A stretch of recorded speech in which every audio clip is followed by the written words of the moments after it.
Hey guys, welcome to another episode here on my channel, and today we're going to talk about the health benefits of salt. Now, I don't know about you, but I've heard many times that salt is bad for you, and salt causes high blood pressure, and you shouldn't eat any salt, and lower your salt intake, watch your sodium intake. And that's kind of the narrative that is pushed a lot by the mainstream media and also the Food and Drug Administration. The USDA guidelines will tell you, don't eat salt, salt's bad. Salt causes all kinds of diseases. So in this video, I just like to set the record straight on salt. Most of you that are into health and nutrition will already know what I'm about to say about salt, at least probably some of the stuff I'm about to say. But there's many people that still have the belief that salt is bad for them, and they regularly check sodium levels and avoid the salt at all costs.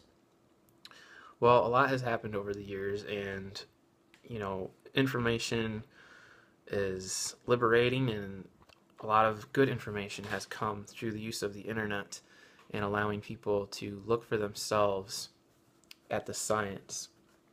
And the science clearly shows that salt is essential to life. Like, you literally could not live without salt. Just like in the ocean life could not survive without salt. John F. Kennedy is quoted saying, "All of us have in our veins the exact same percentage of salt in our blood that exists in the ocean, and therefore we have salt in our blood, in our sweat, in our tears. We are tied to the ocean, and when we go back to the sea, we are going back to whence we came." Even in the Bible, in the Old Testament, in Genesis, God says that he created man out of the dust of the ground, basically out of the earth. And in the earth, we find all the minerals. And our body actually uses these minerals. That's what makes up our body, and the salt. So, I think it's kind of telling when you can understand that we have salt in our body, minerals in our body, and, well, our Creator said that he created us from those elements. Now,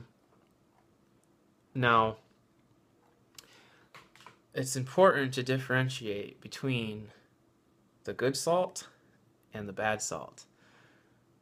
The bad salt is basically just sodium chloride. Okay, it's just iodine. It's been stripped from all of the other essential minerals. Whereas real salt, or sea salt, or Himalayan salt as it's called, is pink in color, and it's pink in color because it contains all of the other trace minerals. And if a person consumes just sodium chloride without the other minerals, then it actually is harmful to your body. It is actually bad. And that is something that you should really avoid if you want to be healthier. Your body, in every cell in the human body, is dependent on sodium. Sodium is diffused throughout the fluid between your cells. And each cell in your body is like a small ocean containing salty water. And inside our cells, we find primarily potassium. These two minerals, sodium and potassium, need to be in constant dynamic balance so the cells can exchange incoming energy with outgoing depleted energy. Your body is constantly monitoring these minerals and working to maintain their delicate balance. And most people are getting just sodium chloride, and they're not getting the real salt. They're getting most of this processed salt because most people are eating processed foods. So in your packaged foods, your frozen foods, your canned soups, your noodles, a lot of this stuff contains just sodium chloride. So it's not real sea salt. It doesn't contain all of the other trace minerals. But some of the benefits of consuming real Himalayan salt include stabilizing your regular heartbeats, regulating your blood pressure in conjunction with water. So all the talk about how sodium causes high blood pressure, well, yeah, the bad salt, but the good salt actually corrects high blood pressure. It extracts excess acidity from your body cells, particularly the brain cells. It balances the sugar levels in the blood. It generates hydroelectric energy in your body's cells. It increases conductivity in nerve cells for communication and information processing. It enhances absorption of nutrients through the intestinal tract. It helps clear mucus, phlegm, and in the lungs, particularly in asthma and cystic fibrosis. It helps clear up congestion of the sinuses. It provides your body with a strong natural antihistamine. It regulates sleep. It eliminates persistent dry coughs if you put a dash of it on your tongue. It prevents gout and gouty arthritis. It helps maintain sexuality and libido. It prevents varicose veins and spider veins. It provides your body with all essential mineral and every necessary trace mineral it needs to thrive. It can help treat emotional disorders. It can preserve serotonin and melatonin, which are known antidepressant neurotransmitters. Helps the kidney to pass excess acidity into the urine. It is a strong anti-stress element for the body. It helps maintain muscle tone and strength. It helps stop excess saliva production. It can strengthen your bone structure. And osteoporosis in many ways is a result of salt and water storage or shortage in the body. And finally, salt is actually antibacterial, so it's good at fighting off infections. So, unfortunately, as everybody knows, salt has gotten really a bad rap, right? Even if you took real sea salt, you can still take too much of that. It's just like, too much of a good thing can be bad. And, but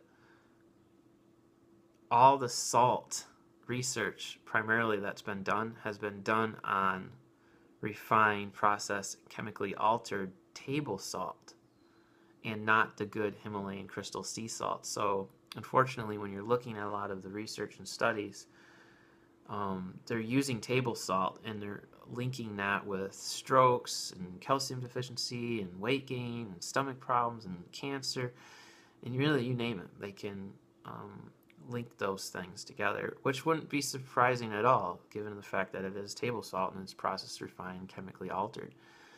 So, I've been a regular consumer of Himalayan pink sea salt. It's absolutely delicious, adding it to the food, and my blood pressure is fine. It's very low. And another interesting thing to note is that even wild animals out in nature will go to salt licks when their body is telling them that they need salt. So salt is a very important thing that we need. People shouldn't have a fear of real sea salt. It's absolutely essential for your body. So guys, what do you think? Do you use real sea salt? Do you like Himalayan pink salt or maybe some other types of real salt? I'm interested to know what kind of salt that you guys put on your food. Has the doctors ever told you to lower your sodium intake? Share below in the comment section what you guys think. And if you want to learn more about salt and where to purchase salt, then please check the description box. I will provide a link to both those things. And with that, guys, have an awesome, awesome day. Thank you so much for all the people that watch these videos and all the support that you guys give. I very much appreciate it, and I'm very humbled to be able to share this information, make these videos with you guys. Thank you so much. Bye.